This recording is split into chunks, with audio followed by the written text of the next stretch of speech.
కలియుగంలో ఉన్నాము, రాక్షస రాజ్యంలో ఉన్నాము అని చెప్పడానికి ఈ రాష్ట్రంలో ఈ 12 నెలలు 11 నెలలు ఈ పాలన చూస్తే ఎవరికైనా కూడా ఇట్టే అర్థమవుతుంది. అంతటి దారుణమైన దుర్మార్గమైన పాలన మనం చూస్తూ ఉన్నాం.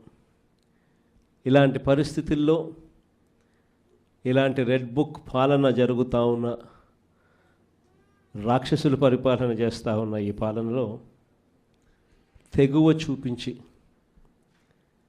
నిబద్ధతతో నిలబడి విలువలకు విశ్వసనీయతకు పెద్దపీట వేస్తూ రాజకీయాలంటే అయ్యా చంద్రబాబు నీ మాదిరిగా చేయడం రాజకీయాలు కాదు, ఎంపీటీసీలమైనా కౌన్సిలర్లమైనా మమ్మల్ని చూసి నేర్చుకో, ఇది రాజకీయం అంటే అని చెప్పి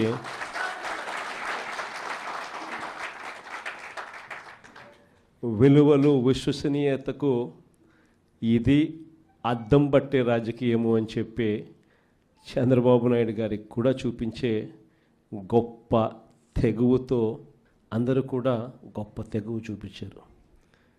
మీ అందరి తెగువకు, విలువల పట్ల, విశ్వసనీయత పట్ల మీరు చూపించిన నిబద్ధతకు మీ అందరికీ కూడా హ్యాట్స్ ఆఫ్ తెలియజేస్తాను.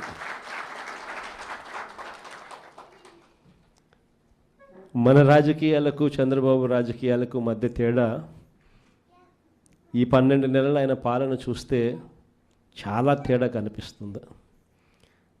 అసలు రాజకీయాలు అన్నది ఒకవైపున మనల్ని చూసినప్పుడు రాజకీయాలు అటువైపున కనిపిస్తాయి.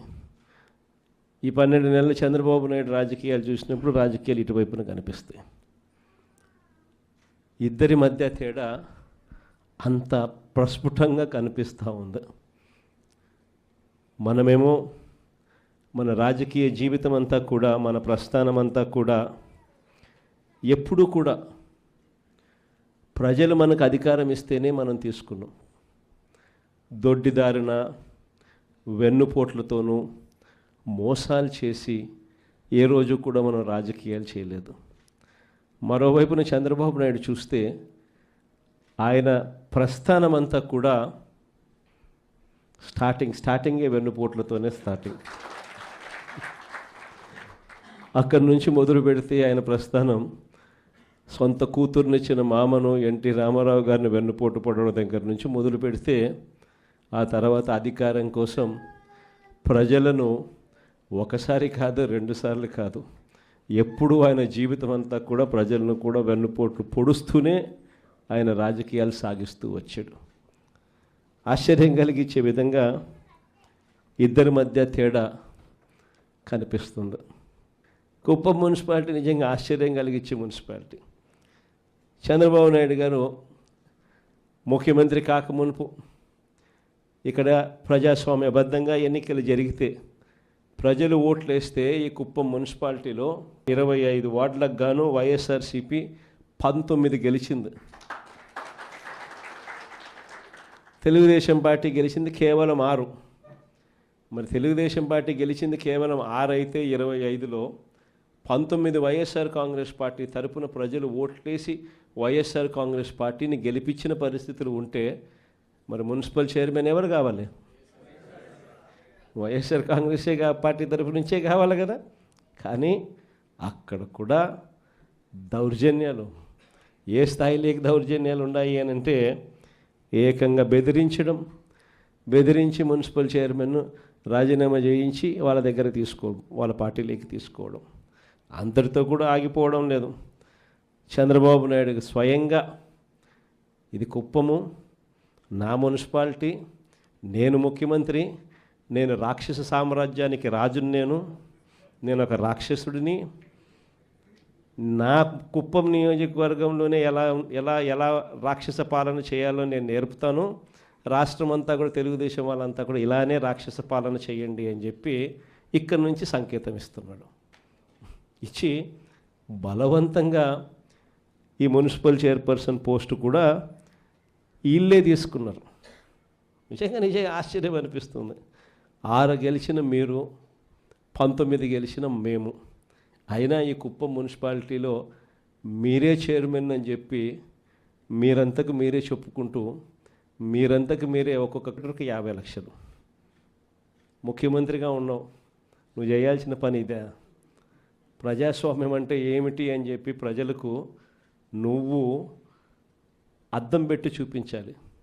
ప్రజాస్వామ్యం, కాన్స్టిట్యూషన్ ఇది, నేను దానికి రిప్రజెంటేటివ్, నేను ముఖ్యమంత్రిని. కాన్స్టిట్యూషన్ అనేది ఒక బైబిల్ లాంటిది, ఒక ఖురాన్ లాంటిది, ఒక భగవద్గీత లాంటిది. ప్రతి రాజకీయ నాయకుడు ప్రమాణం చేసేటప్పుడు కూడా చెప్తాడు, కాన్స్టిట్యూషన్కి నేను లోబడి ఉంటాను అని కూడా ప్రమాణం చేసి కూడా చెప్తారు. కానీ ముఖ్యమంత్రి అయిన తర్వాత ఆయనే దగ్గరుండి కాన్స్టిట్యూషన్ను తగలబెడతా ఉన్నాడు. కుప్పం నియోజకవర్గంలో స్వయంగా ఆయనే తప్పుడు సంకేతాలను రాష్ట్ర వ్యాప్తంగా కూడా పంపిస్తూ 19 కౌన్సిలర్లు మనం గెలిచినా కూడా ప్రలోభాలకు, పోలీసుల దౌర్జన్యానికి నిదర్శనంగా నిలబడింది కుప్పం నియోజకవర్గం. ఇంకా ఆశ్చర్యం ఏమిటో తెలుసా, ఇదే కుప్పం, ఈ కుప్పానికి మున్సిపాలిటీ హోదా ఇచ్చింది ఎవరు తెలుసా? మనమే. ఆయన 4 సార్లు ముఖ్యమంత్రి అయినా కూడా ఏ రోజు కుప్పాన్ని మున్సిపాలిటీగా చేయాలన్న ఆలోచన కూడా ఆయనకు రాలా.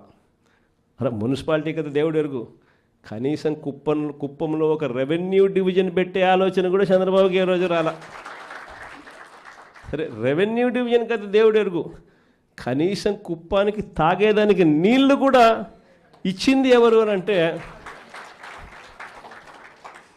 అది కూడా మన హయాంలోనే.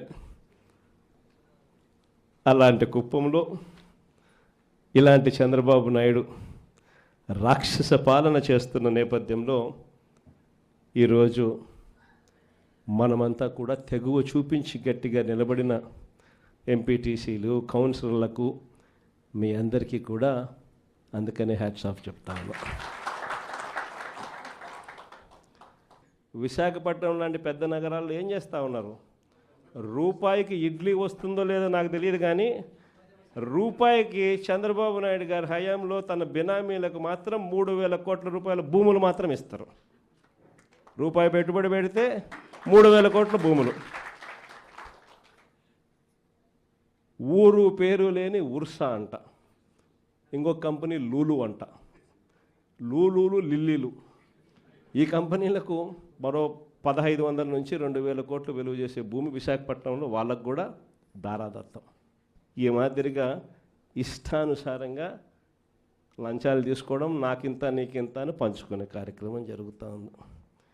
మొట్టమొదటిసారిగా మొబిలైజేషన్ అడ్వాన్స్ అనేది మనం తీసేస్తే, మొబిలైజేషన్ అడ్వాన్స్ ఈయన అదే పనిగా తీసుకొచ్చినాడు. మనం రివర్స్ టెండరింగ్ మనం తెస్తే ఈయన రివర్స్ టెండరింగ్ క్యాన్సిల్ చేసినాడు. మనం జ్యుడిషియల్ ప్రివ్యూని మనం తీసుకొస్తే